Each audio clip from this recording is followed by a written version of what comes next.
लेकिन मनुष्य का बच्चा तो बच्चा, जवान व्यक्ति भी जिसने तैरना नहीं सीखा है उसको तालाब में फेंक दो तुरंत डूब जाएगा। मनुष्य एक ऐसा प्राणी है जिसको सब कुछ सीखना पड़ता है।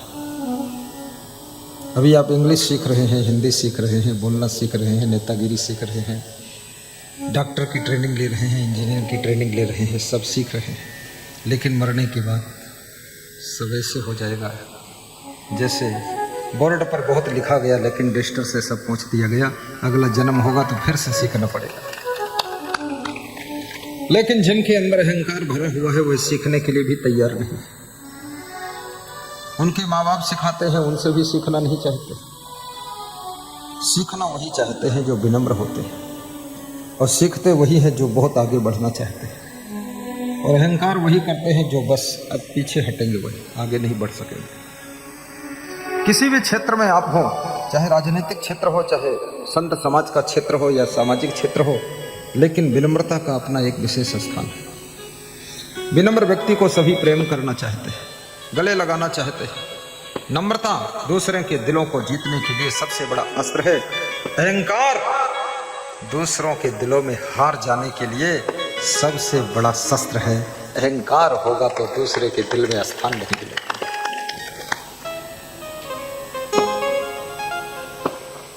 सरल बनो, शीतल बनो, कोमल बनो, निर्मल बनो।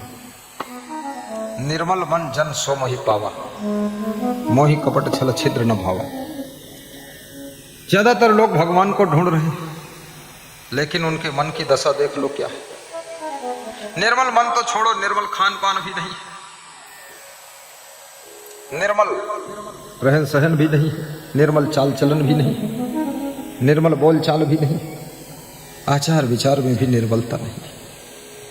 भगवान कहाँ से मिलेगा। संत लोग भजन गाते हैं कि एक भक्त ने भगवान को चिट्ठी लिखा कि कहाँ तुमको ढूंढूं, कहाँ तुमको पाऊं, अपना तो एड्रेस बता दो मैं चला आऊं। तो भगवान हंसा और बोला कि तेरे जैसे लोगों को एड्रेस देने लग जाऊं तो मेरी नींद भी हराम हो जाएगी। भगवान तुमसे मिलना चाहता कि नहीं मिलना चाहता ये भी तो पता लगा लो। तुम मिलने के लिए बेताब हो, और मिलकर करोगे क्या ये बता दो हमें। तो तुम यही कहोगे भगवान के पांव छू लूंगा, तो पांव छूने से भगवान को क्या फायदा होगा, क्या फायदा होगा। तो इतने लोग पांव छूओगे तो भगवान के पांव की दशा क्या होगी, ये भी तो सोच लो। भगवान ऐसे नहीं मिलता है। भगवान क्या कभी बिछुड़ा है जो तुमको मिलेगा, वो बिछुड़ता ही नहीं। क्या ढूंढ रहे बन बन, वो घट घट में समाया है, तेरे भीतर मेरे भीतर उसकी ही तो छाया है। ताली कौन बजाया है, अंदर अंदर डर लग रहा है। अरे ताली बजाओगे तो मुख्यमंत्री भी खुश हो जाएगा, नहीं मुख्यमंत्री भी सोचेगा आश्रम में आकर ये सब जिंदा लोग मुर्दा कैसे हो गए।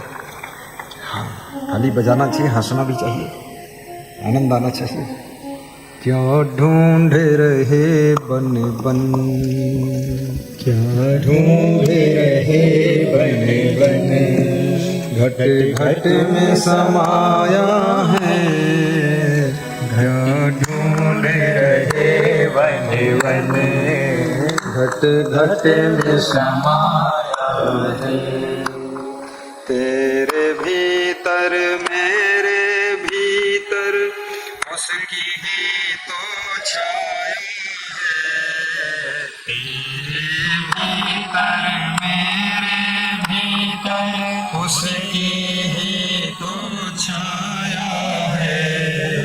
क्या ढूंढ रहे बन बन, क्या ढूंढ रहे बन बन, घट घट में समाया है। घट घट में समाया है। क्या ढूंढ रहे बन बन, क्या ढूंढ रहे बन बन, घट घट में समाया है। कहाँ तुमको ढूंढूं, कहाँ तुमको पाऊं, अपना तो मिलने का पता प्रभु बता दो। तो भगवान ने उत्तर दिया, अरे मुझे क्या समझ रखा तुम, मैं पता तेरे को दे दूंगा। ऐसे पता नहीं देता हूँ किसी को। तुझे तेरा पता नहीं, मेरा पता क्यों लगा रहा है? अपना पता तो लोगों को है नहीं, भगवान का पता लगा रहा है। स्वयं को जानते नहीं, आत्मज्ञान है नहीं कि मैं कौन हूँ, हूँ ए माई हूँ कोण छूं। गुजराती में कहावत है, उपद्राष्टान मनता च भरता भोक्ता महेश्वरा परमात्मे चापिक तो देहेस्मिन पुरुषा पर पुष्पे गंधस्तिले तैलम काष्ठे बहिन्नु पयो घृतम इच्छो गुणो तथा देहे पश्चात मानम विवेकता कस्तूरी कुंडल वैसे मृग ढूंढे बनवाए, ऐसे घट घट राम है दुनिया जाने ही नाही, दुनिया जाने ही नाही। मुझे ढूंढने की नहीं है जरूरत। ये भगवान की ओर से उत्तर आ गया कि मुझको ढूंढने की तुझे जरूरत नहीं है, फालतू मेरे लफड़े मत फंस। क्यों ढूंढ रहा मुझको? क्यों मिलूंगा तेरे को? क्या कहा भगवान ने? देखो, मुझे ढूंढने की नहीं है जरूरत, तो फिर क्या करूं? जरूरत नहीं, परेशान इतना हूं, हैरान इतना हूं, दुखी इतना हूं, संसार में जी नहीं सकता, तुम मिल जाओ, थोड़ा शांति मिल जाएगी। तो भगवान ने उत्तर दिया, मैं कैसे मिलूंगा? मुझे ढूंढने की नहीं है जरूरत, अरे फकत अपने मन को निर्मल बना लो, फकत अपने मन को निर्मल बना लो। प्रभु मेरे जीवन को जीवन बना दो, जगत जाल के मन से झगड़े मिटा दो, फकत अपने मन को निर्मल बना लो। मन को निर्मल बनाना कोई छोटी बात नहीं है, क्योंकि मन ई मन चंचल, ई मन चोर, ई मन शुद्ध ठगहार, मन मन करते सुर नर मुनि जहाड़े, मन के लक्ष्य द्वार। ये मन कैसे निर्मल होगा? बहुत कठिन है मन को निर्मल बनाना। अर्जुन ने भगवान श्री कृष्ण से श्रीमद् भगवत गीता में पूछा है कि हे भगवान, मेरा मन बड़ा चंचल है। भगवान के साथ में रहने वाला अर्जुन भी अपने मन की चंचलता से परेशान हो चुका है। अर्जुन कहता है, चंचलम ही मनः कृष्णा प्रमाथि बलवद दृढ़ तस्याहम निग्रहम मन्ये वायु रूसो दुष्करम। हे कृष्ण, जैसे वायु को बस में करना कठिन है, ऐसे इस चंचल मन को भी बस में करना बहुत कठिन है। अर्जुन, तुम जो कह रहे हो वो गलत नहीं है, परंतु ये भी याद रखना, असंशय महाबाहो मनो दुर्निग्रहम चलम अभ्यासेन तो कौन्ते वैराग्येण च गृह्यते। निसंदेह अर्जुन, मन चंचल है, सबका चंचल है, लेकिन अभ्यास और वैराग्य के द्वारा इस चंचल मन को वश में किया जा सकता है। और जो मन को वश में कर लेते हैं, अयोध्या में जहाँ भगवान श्री राम का मंदिर बना है, वहीं अयोध्या में एक महात्मा रहते थे, उनका नाम था पलटू दास। अब तो राजनीति में जो इधर उधर पलटी मारे उसको पलटू राम कहते हैं। वो महात्मा का नाम पलटू दास था। अब पलटू और उल्टू सुल्टू सब तरह के लोग हैं। तो पलटू दास ने एक बहुत अच्छी बात लिखी, 4 लाइन की, मन के बारे में। सहज कूप पड़े सहज रण जुझना, कुएं में कूद कर डूब मरना भी सरल है, रण मैदान में युद्ध करते करते मर जाना भी सरल है, आग में कूद कर जल कर मर जाना भी सरल है, लेकिन सहज कूप पड़े सहज रण जुझना, सहज सिंह शिकार अग्नि का कूदना, शेर का शिकार करना भी सहज है। सहज सिंह शिकार अग्नि का कूदना, कितनों करे हियाओ, बात सब गर्द है। अरे हाँ पलटू, मन राखे जो मार सिपाही मर्द है, सिपाही मर्द है। ये पलटू दास का कथन है। मन को संभालना बहुत ऊंची साधना है। आज बॉम्बे के एक भक्त आए थे, कह रहे थे बड़ा आनंद आ जाता है जब भजन गाते हैं आप लोग की मन की तरंग मार लो बस हो गया भजन। तो हमने कहा एक दो तरंग मरी है कि नहीं। महाराष्ट्र का एक भक्त प्रवचन सुनता था, कह रहा था मैं सुनता रोज हूँ। हमने कहा कुछ सुधरे हो कि नहीं सुधरे हो? बोले सुधरूं या न सुधरूं, कुछ नीचपना कम हुआ है। सत्संग से कुछ न कुछ तो फायदा होगा ही। अयोध्या नगरी राम की नगरी है, जहां भगवान श्री राम का जन्म हुआ, अवतार हुआ। आज वहां प्रधानमंत्री की मेहनत से, भारतीय जनता पार्टी के एक एक कार्यकर्ता के प्रयास से भव्य राम मंदिर बनकर तैयार हो गया। और ऐसा मंदिर डेली 2.5 लाख लोग दर्शन कर रहे हैं। सोचो कितनी भव्यता। मैं 2 बार में भी, और अयोध्या में राम मंदिर का जिस दिन से निर्णय हुआ उसी दिन से आश्रम बनाने का भी निर्णय लिया। अयोध्या में आश्रम बनेगा। 50,000 भक्त अपने आश्रम में ठहरने और भोजन भंडारे का प्रबंध होगा। बड़ा आश्रम बनेगा, सबका न्योता होगा। छत्तीसगढ़, बत्तीसगढ़, 72गढ़ सब बुलाएंगे। सब लोग वहीं आओ, राम मंदिर का दर्शन करो, सरयू में स्नान करो, भरत कुंड में डुबकी लगाओ, सूर्य कुंड में चले जाओ, दशरथ समाधि में जाकर दर्शन कर लो, और फिर पुत्रेष्ठ यज्ञ जहाँ हुई थी वहीं पर आपका आश्रम है। अपने आश्रम में आकर सो जाओ बस।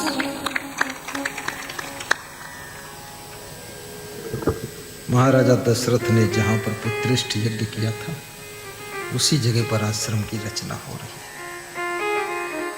है। ऐसे स्थान का चुनाव किया गया है। और ये भारत देश, ये हिंदुस्तान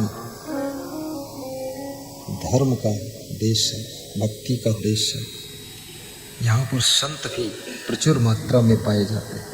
देखिए कितने संत बैठे इधर भी और इधर उधर, किधर जिधर, सब तरफ कुछ सेवा में लगे सैकड़ों लोग। बहुत अच्छा लगता है।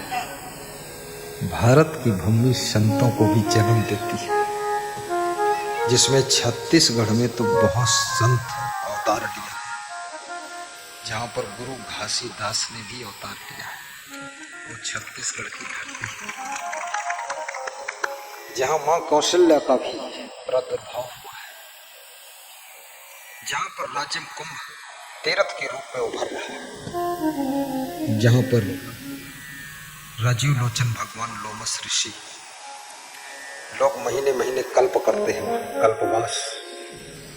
त्रिवेणी संगम है, पैरी सोढ़ुर महानदी का संगम है। शिवरी नारायण जैसा तीर्थ है और शिवनाथ नदी प्रवाहित होती है। उस प्रदेश का नाम छत्तीसगढ़ है। छत्तीसगढ़ है जहाँ पहाड़ की चोटी पर बमलेश्वरी माता दर्शन देती है। घोर जंगलों से आच्छादित प्रदेश है, खनिज पदार्थों से भरा हुआ प्रदेश है, जहाँ पर लोहा निकलता है और कोयला भी बहुत निकलता है, और सोना भी निकलता है। क्या सोना भी निकलता है। पूर्व विधायक ऐसे कह रहा है, चाहिए 1 किलो तो दे दूं। सोना। ये छत्तीसगढ़ की धरती है विलक्षण। तो मन को निर्मल बनाना और प्रसन्न भी रहना, 24 घंटे में 2-4 बार हंसना भी। रोने का बहुत मन हो जाए तो बेडरूम का दरवाजा बंद करके रो भी लेना, क्योंकि रोने से भी एक फायदा है, ज़्यादा फायदा नहीं पर एक फायदा। जो रोता है हर हफ्ते में 1 बार रो ले तो उसका हार्ट अटैक नहीं होता है। बहुत अच्छी दवा है। आंसुओं के माध्यम से जो केमिकल बॉडी से निष्कासित होता है उससे हार्ट आपका कंप्लीट काम करता है। इसलिए महिलाओं का हार्ट अटैक बहुत कम होता है, क्योंकि ये क्षण क्षण में रो लेती है। इनको तो रोने की ऐसी कला मालूम है, रोती भी है, रोने कला भी है, और इनमें रुलाने की भी कला है। सब पतियों को पता है, रुला भी देती है और रोती भी, इसलिए इनका हार्ट अटैक बहुत कम होता है।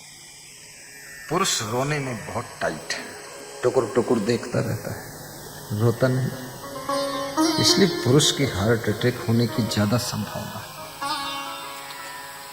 और हंसने से बहुत फायदा है। हंसने से भी आपके शरीर में बहुत कम रोग आते हैं। एंडोडर्फिन्स केमिकल बनता है बॉडी में, जो कि रोगों से लड़ने की सामर्थ्य पैदा करता है।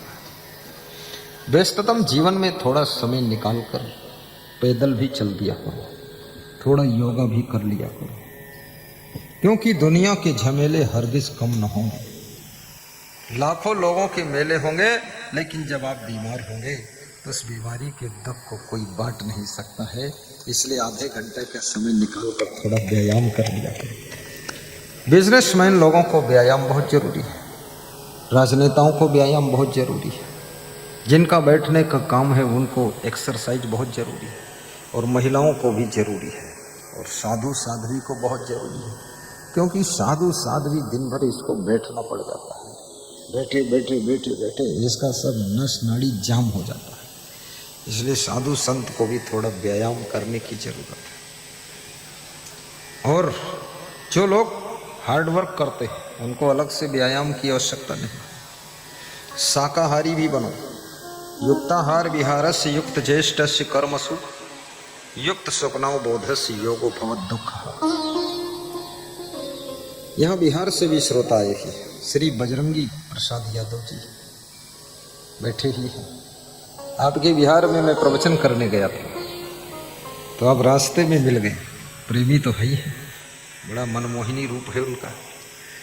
गाड़ी रोक दिया मैंने, वही बात हुई, परिचय हुआ, प्रेम हो गया। मुझे बड़ी उम्मीद थी कभी न कभी हमारे आश्रम आएंगे।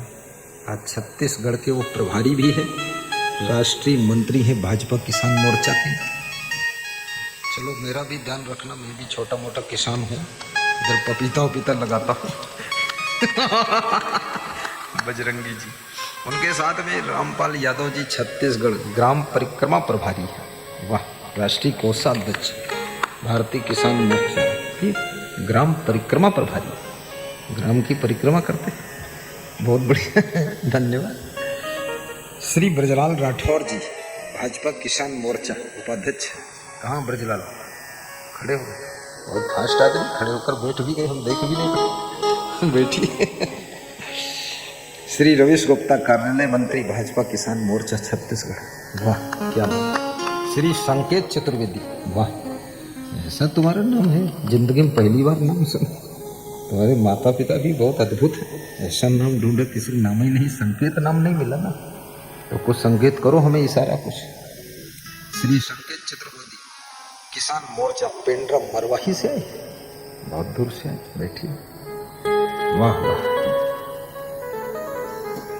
हे ग्राम देवता नमस्कार, सोने चांदी से नहीं किंतु तुमने मिट्टी से है किया प्यार। हे ग्राम देवता नमस्कार, हे ग्राम देवता नमस्कार, हे ग्राम देवता नमस्कार।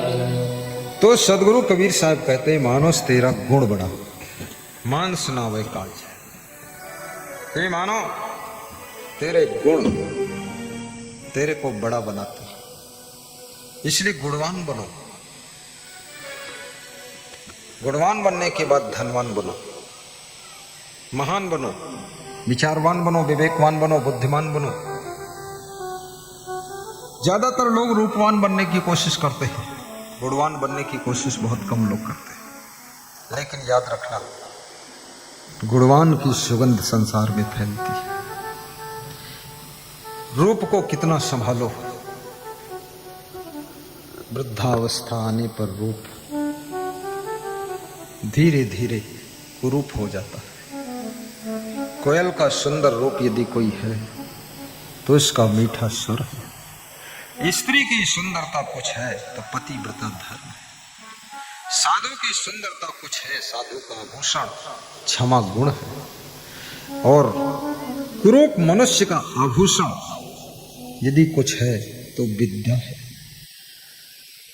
इसलिए विद्या को भी प्राप्त करो, कलाकार बनो, गुणवान बनो, गुणी रसिकता, गुणों के प्रति प्रेम रखो, गुणों के रसिक बनो।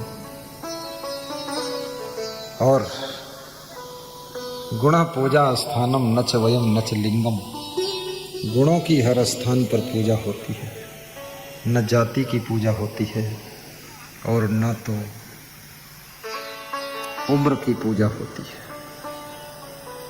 भगवान कृष्ण यादव जाति के थे, उनकी पूजा होती कि नहीं होती। भगवान राम क्षत्रिय जाति में जन्म लिए थे, अवतार हुआ, उनकी पूजा होती है। गुरु घासीदास सतनामी परिवार में अवतार लिए, उनकी पूजा होती है। कबीर साहब, उनका पता ही नहीं कौन परिवार में हुआ है, तो बेपरिवार है। कमल के फूल पर आए बता रहे लहर तारा तालाब में, लहर तारा की लहरों में मिली, उनकी पूजा होती है। गुणों का सम्मान है। और जब गुण समाप्त हो जाते हैं तो आपकी कीमत समाप्त हो जाती है। इस माइक में आवाज को दूर तक पहुंचाने का गुण है, इसलिए सामने रखी गई है। अगर ये अभी बंद हो जाए, आवाज को न पहुंचाए, इसको तुरंत हटा दिया जाएगा। याद रखना, ये गुणों की ताकत होती है। ये बल्ब जल रहा है, ये जलना बंद कर दे, फ्यूज हो जाए, कुछ गड़बड़ हो जाए, ये वहां लटक रहा, वहां से निकाल कर फट से बाहर किया जाएगा, दूसरा आएगा। इसलिए कोशिश करिए, जिंदगी भर गुणवान बने रहिए, कलाकार बने रहिए, अन्यथा आप वहां से निकाल दिए जाएंगे, हटा दिए जाएंगे। अपनी योग्यता को कभी कम मत होने दीजिए। भगवान कृष्ण में 16 कलाएं थी, राम में 14 कलाएं थी, परशुराम में 12 कलाएं थी, और कबीर साहब में पता नहीं कितनी कलाएं थी। और तुम्हारे में कला हो ना हो, लेकिन अला बला जरूर है। कलाकार बनो। जिसमें कला नहीं होती है वो जहां रहता वहां कला कलेश करता है, और जिसमें कला होती है वो जहां पहुंचता है वहां अपनी कला से सब कलह कलेश को खत्म कर देता है और शांति को स्थापित कर देता है। बोलिए सद्गुरु भगवान की जय।